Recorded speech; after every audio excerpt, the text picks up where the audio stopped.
Madam President. Senator from Texas. Madam President, this is National Police Week, and it's great to be joined by so many colleagues to show our respect and admiration for America's law enforcement community. Today is National Peace Officers Memorial Day, a time to pay tribute to law enforcement officials who made the ultimate sacrifice.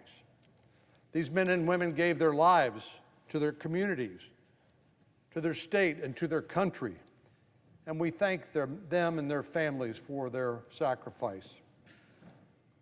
As we mourn the loss of so many of these heroes, this week is also a time to honor and thank officers who continue to keep us safe. Former Dallas police officer David Brown once said, Police Chief David Brown once said, "We ask law enforcement to do too much in this country." And I agree. Whether it's helping someone experiencing a mental health crisis, a drug overdose, a medical emergency, or as a victim of crime, America's police officials constantly and consistently go above and beyond the call of duty. Their jobs require tremendous hours and tremendous amounts of courage and sacrifice, not just from the officer who wears the uniform, but from their families as well. And I'm grateful to those who selflessly serve their communities every day. The brave men and women in law enforcement deserve our appreciation, but more than that, they deserve our support. They deserve the resources, the training, the protection needed to do their jobs effectively. To show our support for these public servants who've dedicated their lives to protecting our communities, Congress should pass the Back the Blue Act.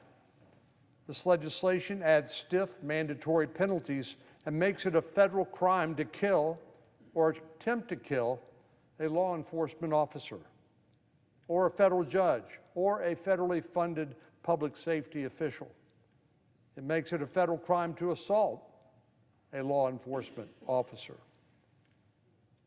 This legislation is needed because these men and women put themselves in harm's way every day to keep our communities safe, and we must send a strong message that violence directed at them will never be tolerated. The Back the Blue Act sends a strong message to the more than 800,000 law enforcement officers serving our country that they are supported, and I hope Congress will move forward to advance this legislation. Today and every day, I'm grateful for the dedicated police officers, sheriffs, constables, Border Patrol agents, and other law enforcement officials of all types who keep Texas safe. Like all my colleagues in Congress, I'm thankful for the men and women of the Capitol Police who safeguard this building, and the members of Congress, our staff, journalists, and the many visitors who walk these halls on a daily basis.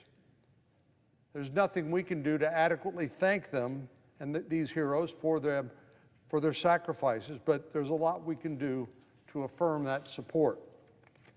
My colleagues and I have introduced bills to boost officer recruiting and retention, improve training, and give law enforcement the resources they need to do their job safely and effectively.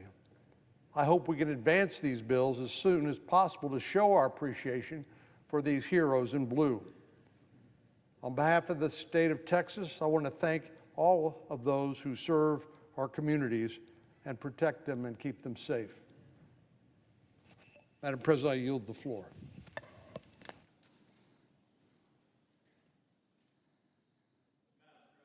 Senator from North Carolina. Thank you, Madam President. I rise today to honor the brave men and women in North Carolina and across the nation who serve in law enforcement. This is an emotional week for the law enforcement community as thousands of officers and their families come to our nation's capital for National Police Week. They're paying tribute to brave officers who were killed in the line of duty while protecting our communities.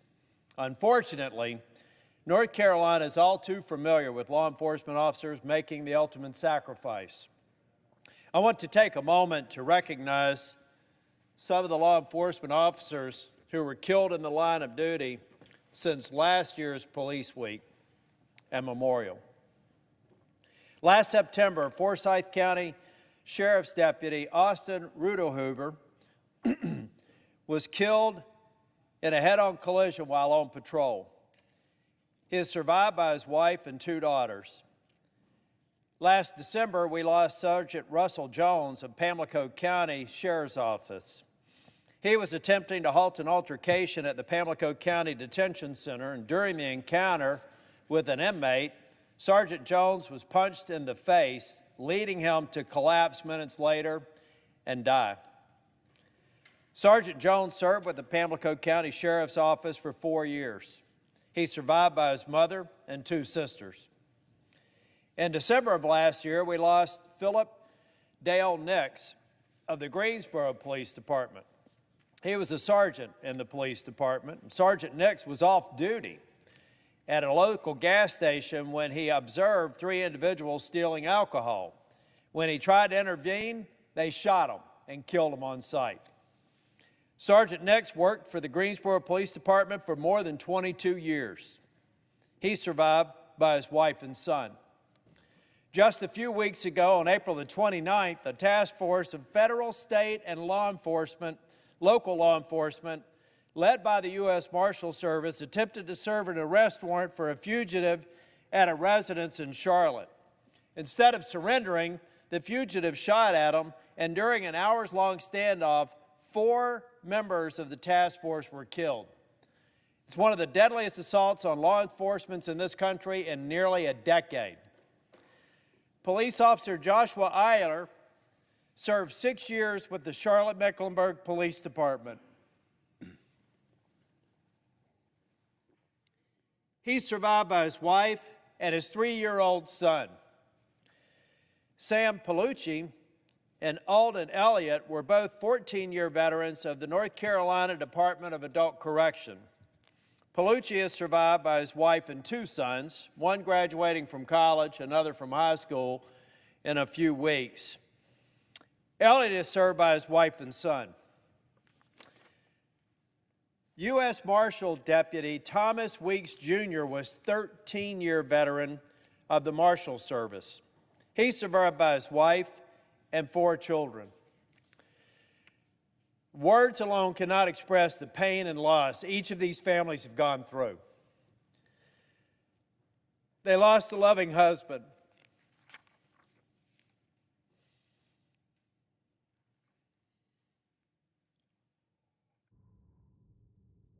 parent.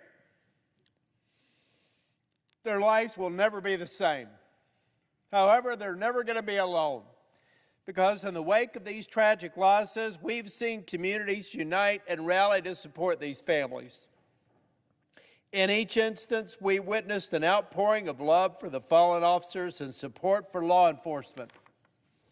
Congress should follow the example the communities have set. We can show our respect for law enforcement by taking the dangers and threats they face seriously, especially when they are deliberate, like the tragedy we witnessed in Charlotte last month. That's why I introduced and reintroduced the Protect and Serve Act this Congress. Most people would be surprised to learn that intentionally harming or attempting to harm a law enforcement officer in this country is not a federal crime. This bipartisan language will change that. It sends a strong message to criminals that assaulting a law enforcement officer is inexcusable and will be met with the full weight of our nation's criminal justice system. Law enforcement has our backs every single time they put on a uniform and go on patrol. The least that Congress can do is to signal to law enforcement that we have their backs too by passing the Protect and Serve Act.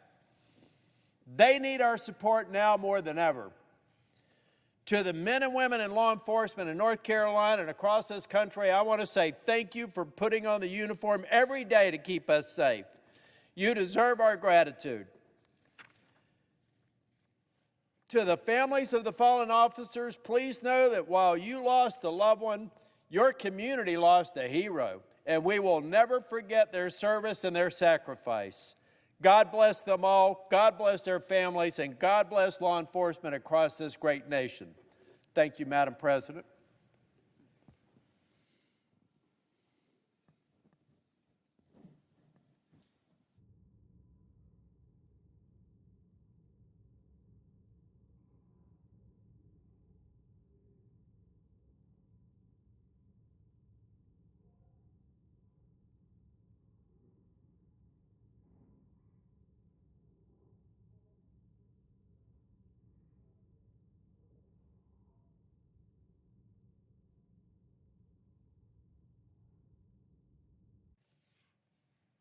Madam President. Senator from Kansas. Madam President, thank you. This week, we remember, and I join my colleagues here on the Senate floor to do so publicly, we remember our law enforcement who have died in the line of duty. This week, every year, we pay tribute to those who serve in the uniform, and as a result of that service, come to a tragic death. I offer my condolences to the people of North Carolina, the families of the officers just described by the senator from North Carolina. In my role as a senator, I have chaired and have been the vice chair of the Appropriations Subcommittee that funds our national law enforcement officers, the DEA, the ATF, the FBI, the U.S. Marshals, a deputy U.S. Marshal killed in North Carolina just recently. It's an honor, a privilege to be able to be associated with those who are willing to sacrifice so much for the benefit of all of us, and particularly those in the community in which they live. We honor that sacrifice, that dedication, that service to our communities. We know police officers put their lives at risk. Their families know they put their lives at risk every day. Protect our communities and our country. While this week is a time to remember those who have passed, it's also important for us to express gratitude to those who currently serve. During this week, we will memorialize 282 individual law enforcement officers, 282 heroes who during the last year gave their lives serving their community. One of those heroes was Kansas officer Jonah Oswald. August of last year, Officer Oswald was fatally shot while responding to another department, a neighboring law enforcement's request for help. Officer Oswald was just 29 years old, husband, father to 2 young boys. He had served for 4 years in the Fairway, Kansas Police Department. Fairway, a small suburb of Kansas City, population 1,170. He knew the importance of serving his community. He knew his community. This morning, Ben Overish spoke at the National Police Week Memorial Ceremony in Kansas, and he said this about Officer Oswald. Jonah understood the danger before him, and without hesitation, he showed up over and over again to meet it. Jonah policed with an enthusiasm that was hard to match. He was always vigilant. He was always eager for opportunities to help citizens of Kansas and officers alike. He was employed by Fairway, but the citizens of Prairie Village, Mission Hills, Westwood, Roland Park, Mission, and others around us were helped by Jonah more than they will ever know. He was not so enthusiastic out of vanity or one of glory or aggression. He believed in service and in the nobility of the profession. He believed in right and wrong. He was filled with the hope that good will triumph over evil. We must remember not only his sacrifice, but his example daily. Words spoken this morning in Topeka. Thank you, Officer Overish, for those remarks, and thank you to Officer Oswald for his service. All too often, we forget about the many important roles that our law enforcement officials have within our communities. This extends beyond relationship between police officers and individual citizens. It's about relationships between law enforcement and key institutions in our communities, our churches, our hospitals, our schools, and our businesses. During this National Police Week and throughout the year, we must remember that law enforcement needs our support, and not just during tough times. It's our duty. Really, we have the opportunity to be grateful, but it's our duty as citizens, as lawmakers, as members of the Senate, to support our officers, to provide them with resources and acknowledge the incredible sacrifice that's made every day. Now more than ever, it takes a special kind of person to be a law enforcement officer. Whether sheriff's deputies or detectives, local police, tribal police, highway patrol officers, beat cops, federal agents, the Kansas Bureau of Investigation, we hold up those who wear the badge. We honor them today, as we should every day. To them, we say our respect is for you, for the ordinary examples of how you see America at its best. May God bless our law enforcement and their families. May they be safe from harm as they defend and protect the communities in which they serve and live. Madam President, I yield the floor. Senator from Nebraska. Madam President, I rise to join my colleagues in expressing my support and admiration for the women and men who put on the blue. Whether it's our southern border to our own backyards, these members of law enforcement are essential to protecting our safety and security. They're the guardians of our neighborhoods, protectors of our families. They take deadly drugs like fentanyl off of our streets. As we celebrate National Police Week, let's recognize the service of those among us and the jobs they do that require the most of integrity, skill, and dedication. We must never forget the sacrifices that the members of law enforcement and their families make on our behalf. They work long hours, challenging conditions, dangerous areas. They serve and protect us. Yet, despite the dangers they face, they remain steadfast in their commitment to our communities. They are the thin blue line that protects us while we sleep. In recent years, we've seen a disturbing trend of not just disrespect toward law enforcement, but violence. It's not just wrong, it's dangerous. It undermines the rule of law and threatens the safety and security of our communities. We must send a clear message that violence against the women and men in blue will not be tolerated. We must stand with them and support them in their vital mission in our communities. On Monday night, I had the opportunity to walk in a vigil, walk the beat, to honor the more than 149 members of law enforcement who have paid the ultimate sacrifice in my home state of Nebraska. Their names are reflected on the Nebraska Law Enforcement Memorial in Grand Island, Nebraska. And they're remembered in the hearts of their fellow citizens today and throughout the year. We remember Ross Bartlett, who died last month after 30 years of service to the Ceresco Police Department. We remember Detective Carrie Orozco, who was murdered in 2015, one day before she was supposed to go on maternity leave. We remember Inspector Mario Herrera, who was killed trying to serve an arrest warrant. We remember all those who paid the ultimate sacrifice to keep us safe.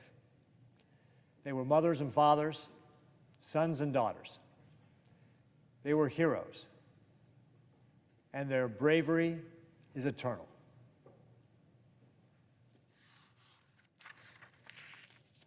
The women and men in blue are the backbone of our communities. We owe them a debt of gratitude that we can never repay. But we can show our appreciation for them, show our support for them. I'm proud that in Nebraska, while other communities are trying to defund the police, we support the police. In Nebraska, we back the blue. When I was governor, we had the largest package of pro-public safety and law enforcement legislation passed in years. We invested $47.7 million in our Grand Island Law Enforcement Training Facility to ensure that our law enforcement officers would get the highest level of training. We invested $16.9 million in our State Patrol Crime Lab to make sure we could solve crimes and give the victims of crimes the justice they deserve. Instead of reducing penalties for violent crimes, my home city of Omaha, Nebraska has used community engagement, like Omaha 360, to be able to reduce homicides. The Omaha Police Department and the Omaha community has reduced homicides in each of the last 3 years. ABC News said that the Omaha Police Department could be a model for the rest of the nation. In addition, last year, Omaha police had 100% clearance rate on homicides. There were 28 murders and 28 homicide cases cleared. When the national clearance rate is just over 50%, a 100% rate is truly remarkable.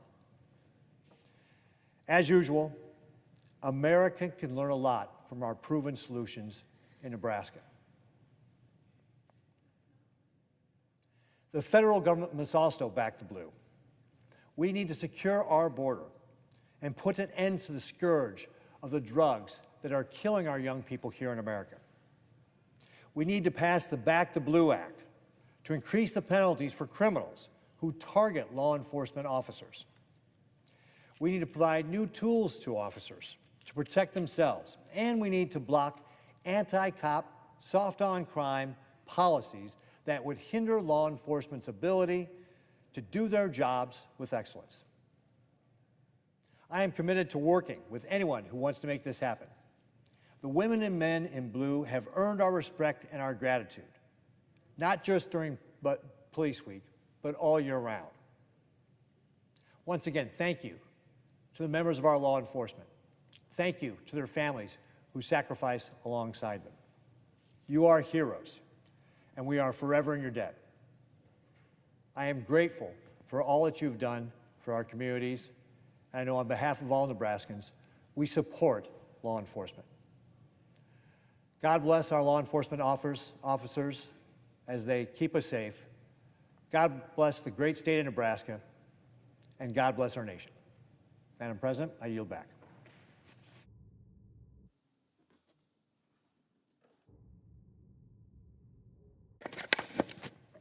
Madam President. Senator from North Dakota.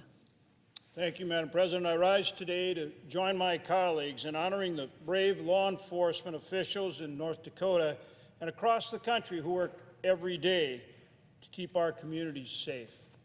As we mark National Police Week, we recognize the bravery and service provided by our peace officers and the sacrifices that they make on behalf of all of us. According to the FBI, more than 79,000 officers were assaulted in 2023, marking the highest officer assault rate in the past 10 years. That's concerning.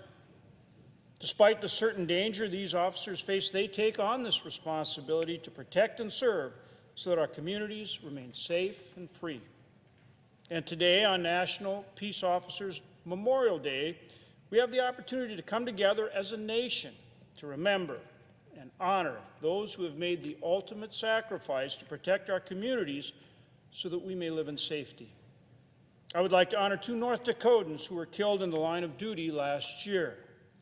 The tragic loss of Officer Jake Wallin of the Fargo Police Department and Deputy Sheriff Paul Martin from the Mercer County Sheriff's Office remind us of the dangers our law enforcement officials face every day and the enormous debt we owe them and their families for their sacrifices to keep our communities safe.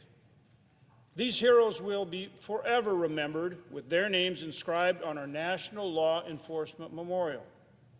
We can never fully repay our police officers, but we can continue to honor those that we've lost and the sacrifices of their families and their loved ones. To honor these brave law enforcement officials, I have joined with others in introducing a resolution here in the Senate to recognize their bravery and memorialize the lives of Officer Wallin, Deputy Martin, and the more than 220 law enforcement officers killed in the line of duty in 2023. This dedication to community and the rule of law is characteristic of so many of our policemen and women, without whose efforts our communities would not be the same. That's why our resolution also designates this week, May 12 through 18, as National Police Week, and honors the bravery and good work of all law enforcement officers. One such example is Fargo police officer Zachary Robinson. Officer Robinson and his wife Ashley are in Washington, D.C. this week, where he's one of 10 in the whole nation to be honored as a top cop by the National Association of Police Organizations. He was presented with the award for his heroic actions last July when Fargo law enforcement officials were ambushed while investigating a traffic accident, resulting in the death of Officer Wallin and the injury of Officers Andrew Dotis and Tyler Hawes. Fargo Police Chief Dave Zabolski summed up Officer Robinson's actions on that day when he stated, quote, "If not for the courageous efforts of Officer Zach Robinson, our community would have been further devastated. He saved many lives. We are extremely proud of Zach. His reaction was immediate, without hesitation, and without regard for his personal safety. True bravery," end quote. He walked into a hailstorm of bullets to neutralize the situation and save lives. Think what that takes. Amazing. I had the opportunity to meet and visit with Officer Robinson, Zach, and his wife Ashley today. Wow, what great people. They are truly the kind of young people that should really serve as a role model for all of us, young and old. Truly great Americans. Today and always, every day, we remember the bravery and dedication of law enforcement to keep our communities safe. We honor them, all of them, and thank them for heeding the call to serve. May God bless our peace officers, each and every one of them, and their families. With that, Madam President, I yield the floor.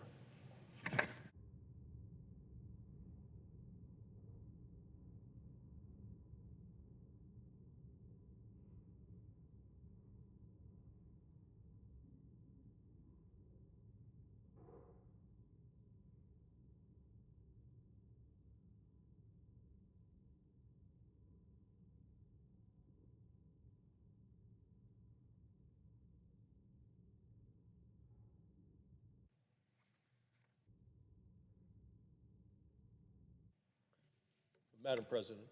Senator from Wyoming. Thank you, Madam President. Madam President, I rise today during Police Week to pay tribute to Sergeant Nevada Krinke. Here he is, Madam President. He's a member of the police force in Sheridan, Wyoming. He was a beloved officer in Sheridan. He was well known for his selflessness. His colleagues would tell you he always put others first. His death in February of this year in the line of duty was absolutely tragic, and it shook our state. Sergeant Krinke was the first officer in Wyoming since 1997, the first one this century to die by homicide in the line of duty. It's actually the first line of duty death in the history of the Sheridan Police Department. Sergeant Krinke made the ultimate sacrifice for the community that he loved and the community that he swore to protect. He was only 33 years old. In March, I attended his funeral in Sheridan, Wyoming. It was so large they had to move it to the community college, to the great auditorium there, the field house. What moved me was the outpouring of folks from all around the community, as well as the state, as well as the country. They were there to honor Sergeant Krinke, but also to be there to support his wife, Carla, and their young daughter, Bella. More than 1,800 people attended in the community of Sheridan, Wyoming. They flooded in from across Wyoming and from across the country. Many of them who were there to mourn his death and honor his family had never actually met Sergeant Krinke. It was the largest single event in Sheridan, Wyoming in 40 years. 40 years ago, Queen Elizabeth visited Wyoming and had a similarly sized turnout. Law enforcement officers traveled from every corner of our state. They came from tiny towns. They also came from big cities across the West. All came to pay their respects to the man and to their brother in uniform. As police cars escorted the family to the memorial service, citizens of Sheridan, Wyoming lined the streets of the community, 4 deep, waving American flags. Absolutely beautiful to behold. One of the newspaper reporters asked a man from Wyoming who'd driven over 100 miles to be there why he came that far to attend the funeral. After all, this is somebody that never met or actually had never heard of Sergeant Krinke before he had been killed. He responded, "I stand for those who have stood for us, and I will until the day I die." Well, Madam President, that says a lot about the people of Wyoming through and through. One of the greatest blessings of our great nation is the men and women of law enforcement. Police officers have one of the most dangerous and demanding jobs in our nation, and they do it with competence and with compassion. Today, officers need to deal with dangerous criminals, and they often do it in the face of continuous criticism. It's alarming. Police officers across the country are coming under attacks from criminals and the soft-on-crime politicians who coddle them. Sadly, more police officers have been killed or injured by gunfire in the line of duty in 2023 than ever before. Politicians who support criminals rather than police and demonize and defund the police hold responsibility. The police, as a result, have been demoralized and endangered. We also see crime, violent crime right now in America at a record high. Compared to 2019, murders are up 17%. Aggravated assaults are up 8%. Let me be clear, defunding the police has made our communities less safe. For police officers, it has turned the badges on their sleeves sometimes into targets on their back. Law enforcement officers love their communities. They love enough to give their lives to protect those communities. These are incredible men and women. To me, each one is a hero, and we are grateful for each and every one of them. They wear the badge, they protect our communities, despite all the risks. To me, it's the definition of selflessness. To the men and women of law enforcement, you are everyday heroes, and you are among us every day. Thank you, Madam President. I yield the floor.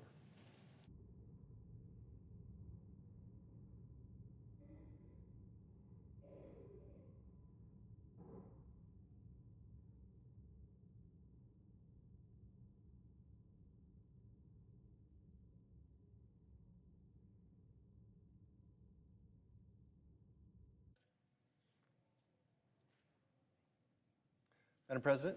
Senator from Kansas. Madam President, this week is National Law Enforcement Week. And so we pause here at our nation's capital to honor and remember the men and women who so proudly serve, so bravely serve our communities. I'm grateful for the nearly 8,000 law enforcement officers across the state of Kansas who are fighting to keep communities safe as we speak here today. I rise to honor these brave men and women in uniform and recognize the sacrifices they and their families make every day to keep us all safe. I've hosted numerous crime and fentanyl roundtables across the state of Kansas, and everywhere I go, the officers tell me they're overwhelmed. They're overwhelmed with drug trafficking, with human trafficking, fentanyl trafficking, that the crisis is growing, it's exploding. And what they tell me is even if we doubled, if we tripled the amount of officers out of there, they could not arrest themselves out of the situation. They all, to a person, point and say and ask me, when is the federal government going to shut down our border? So to those officers out there fighting the fight, fighting human trafficking, fighting the fentanyl poisoning, I say thank you. And I get it. I know you're overwhelmed. These officers back home are our first line of defense. They are our families, our children, and our friends' first line of defense in these crises. Now more than ever, it's crucial that we demonstrate our unwavering support for them. We need to assure them that help is on the way, that we need leaders here and an administration that prioritizes law and order. Now, growing up, we were taught to follow the rules. We all respected the law, and we feared the consequences of breaking them. We, as a country, respected our law enforcement officers. And perhaps no one more than myself could appreciate law enforcement, the son of a career police officer, the son of the chief of police. And what I'll always remember about what my dad taught me about law and order is he would apply the law equally. He didn't care what your last name was. He didn't care what side of the railroad tracks you came from. He was going to apply the law equally. I'm honored to celebrate all those who have protected and served our communities, and want to close today by remembering two Kansas officers who lost their lives this past year. Goodland, Kansas Police Chief Frank Hayes Jr. and Fairway, Kansas Police Officer Jonah Oswald. I'm grateful for their service and the ultimate sacrifice they made, keeping their communities safe. And I want to remember their families and let them know that we're thinking of you today, that we've not forgotten you or your loved one, and that we're going to continue to mourn with you. Again, we're grateful for the sacrifices you made and your loved one to keep us all safe. Madam President, I yield back.